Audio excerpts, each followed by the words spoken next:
इस वीडियो में हम कलेक्टिव नाउन्स के मुतालिक पढ़ेंगे। चलिए मिलकर पढ़ना शुरू करते हैं। A singular noun such as committee or team that refers to a group of people, animals or things is called collective noun. तो अब यहाँ ये बताया जा रहा है कि कलेक्टिव नाउन क्या होता है, जैसे कि लफ्ज़ कमिटी और टीम ऐसे अल्फाज हैं जो खुद तो सिंगुलर हैं यानी वाहिद हैं, लेकिन इन अल्फाज का ताल्लुक या इशारा पूरे एक ग्रोह की तरफ होता है। जैसे कि हम कह सकते हैं a group of people make a team, यानी एक टीम में बहुत से लोग होते हैं जो मिलकर टीम बनाते हैं। इसी तरह से जानवरों और मुख्तलिफ चीज़ों के मुतालिक भी जो कि एक ग्रोह या ग्रुप की शक्ल में हो, कलेक्टिव नाउन्स इस्तेमाल किए जाते हैं। For example, crowd in this poem refers to a collection or large number of daffodils. जैसे कि विलियम वर्ड्सवर्थ की पोएम डैफोडिल्स में लफ्ज़ क्राउड यानी झमघट्टा बहुत से डैफोडिल्स के झमघट्टे के लिए इस्तेमाल किया गया है। चलिए अब हम कलेक्टिव नाउन्स को मज़ीद अच्छी तरह से समझने के लिए एक मश्क करते हैं। यहाँ कुछ कलेक्टिव नाउन्स के मतलब लिखे हैं, इन्हें पढ़कर हमने बताना है कि इनसे कौन सा कलेक्टिव नाउन मुराद है। जैसा कि यहाँ लिखा है which collective noun means a a collection of ships. Ships होते हैं बहरी जहाज, तो जब हमने बहुत से बहरी जहाज़ों के मुतालिक बात करनी हो तो उनके लिए कौन सा कलेक्टिव नाउन इस्तेमाल करेंगे? ये लफ्ज़ है फ्लीट। तो इस तरह नंबर ए का जवाब है फ्लीट, यानी फ्लीट का मतलब है अ कलेक्शन ऑफ शिप्स। अब आगे पढ़ते हैं be a collection of singers. Singers यानी गुलकार और कलेक्शन का मतलब होगा ग्रुप या ग्रोह, यानी जब बहुत से यानी ज़्यादा तादाद में गुलकार एक जगह इकट्ठे होते हैं तो उसे क्या कहते हैं? क्वायर या कोरस। तो क्वायर या कोरस ये एक कलेक्टिव नाउन है और इससे क्या मुराद है? अ कलेक्शन ऑफ सिंगर्स, यानी गुलकारों का एक ग्रोह या ग्रुप। अब आगे पढ़ते हैं number C a collection of cattle. इसके लिए कौन सा कलेक्टिव नाउन इस्तेमाल होता है? कैटल से मुराद है मवेशी। अ कलेक्शन ऑफ कैटल यानी मवेशियों का एक ग्रुप, इसके लिए कलेक्टिव नाउन होगा हर्ड यानी रेवर। तो हर्ड है एक कलेक्टिव नाउन, इसका मतलब है अ कलेक्शन ऑफ कैटल। अब आगे पढ़ते हैं number D a collection of soldiers. Soldiers यानी सिपाही, तो सिपाहियों के ग्रोह को क्या कहते हैं? इसके लिए कौन सा कलेक्टिव नाउन इस्तेमाल होता है? इसका जवाब है रेजिमेंट। जैसे कि उर्दू में हम लश्कर का लफ्ज़ इस्तेमाल करते हैं जिसमें बहुत से सिपाही होते हैं। अब आगे पढ़ते हैं use collective nouns of the above phrases in sentences.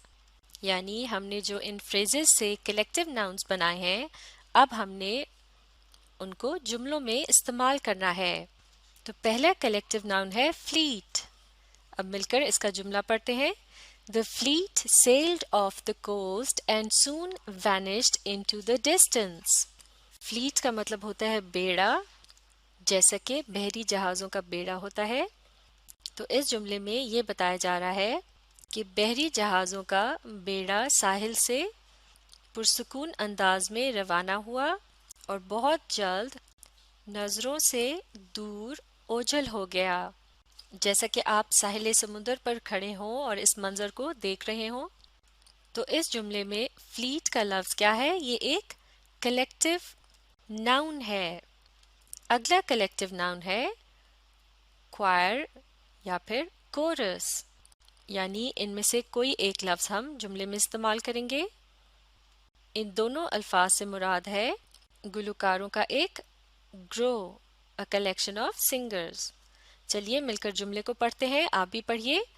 A choir of 20 students sang the national anthem to begin the Independence Day celebrations. تو اس جملے میں یہ بتایا جا رہا ہے کہ 20 اسٹوڈنٹس پر مشتمل ایک کوائر نے جشن آزادی کی تقریب کو شروع کرنے کے لیے قومی ترانہ پڑھا. تو یہاں اس جملے میں کوائر کا لفظ کیا ہے؟ یہ ایک کلیکٹیو ناؤن ہے. اگلا کلیکٹیو ناؤن ہے ہرڈ یعنی ریور، جیسا کہ a collection of cattle یعنی مویشیوں کے گروہ کو ہرڈ کہتے ہیں. اب مل کر جملہ پڑھیں گے، آپ بھی پڑھیے. The children were very excited to see a herd of giraffes on a safari trip of Africa. Graph کیا یہ کون سا جانور ہوتا ہے؟ اسے اردو میں کہتے ہیں زرافہ. اس لفظ کو برٹش انگلش میں جراف پڑھا جائے گا اور یہاں یہ پلورل ہے تو یہ ہو جائے گا جرافس، جبکہ امریکن انگلش کے مطابق اسے جیرافس پڑھیں گے. اور سفاری کسے کہتے ہیں؟ سفاری ٹرپ ایک ایسا سفر ہوتا ہے جس کے دوران گاڑی یا جیپ وغیرہ میں بیٹھ کر ایسے علاقوں سے گزرا جاتا ہے جہاں مختلف قسم کے جانور پائے جاتے ہوں. کہ افریقہ کے سفاری ٹرپ پر زرافوں کے ایک ریور کو دیکھ کر بچے بہت زیادہ پرجوش ہو گئے یعنی بہت زیادہ خوش ہوئے. تو اس جملے میں ہرڈ کا لفظ ایک کلیکٹیو ناؤن ہے، بالکل ٹھیک. اب آخری لفظ یہ ہے ریجیمنٹ. سپاہیوں کے بہت بڑے گروہ کو کہتے ہیں ریجیمنٹ. ریجیمنٹ کو مزید چھوٹے گروہوں میں تقسیم کیا جاتا ہے جیسے کہ کمپنیز اور بٹالینز وغیرہ. تو ریجیمنٹ ایک کلیکٹیو ناؤن ہے. اب مل کر جملے کو پڑھتے ہیں. The commander of the regiment ordered it to go back as it was too dangerous to remain where they were. Commander ہوتا ہے جیسے کہ چیف یا سردار، یا پھر جیسے فوج میں مختلف عہدے ہوتے ہیں جیسے کہ جنرل، بریگیڈیئر اور کرنل وغیرہ. تو اس جملے میں یہ کہا جا رہا ہے کہ کمانڈر نے ریجیمنٹ یعنی اپنے لشکر کو حکم دیا کہ وہ واپس چلے جائے کیونکہ جہاں وہ موجود تھے وہاں انہیں بہت خطرہ تھا. تو اس جملے میں ریجیمنٹ کا لفظ کیا ہے؟ یہ ایک کلیکٹیو ناؤن ہے، بالکل ٹھیک. کلیکٹیو ناؤنز کو مزید اچھی طرح سے سیکھنے کے لیے اور امتحانوں کی تیاری کی خاطر بھی آپ کو چاہیے کہ آپ انٹرنیٹ کی مدد سے اور بہت سے کلیکٹیو ناؤنز کے متعلق پتہ لگائیے اور اپنے پاس ان کی ایک لسٹ تیار کر کے رکھ لیجئے اور اسے پڑھتے رہیے. نہ صرف آپ کو امتحانوں میں فائدہ ہوگا بلکہ جملے لکھتے وقت اور کسی بھی مضمون کو لکھتے وقت آپ ان کلیکٹیو ناؤنز کا استعمال کر سکتے ہیں. اس طرح آپ کی تحریر بہت ہی دلچسپ اور معیاری ہو جائے گی. تو اس طرح اضافی محنت کا آپ کو ہمیشہ فائدہ ہوتا ہے. آپ اس ویڈیو کو ری پلے کر کے اس کے ساتھ ساتھ پڑھنے اور سمجھنے کی کوشش جاری رکھیے.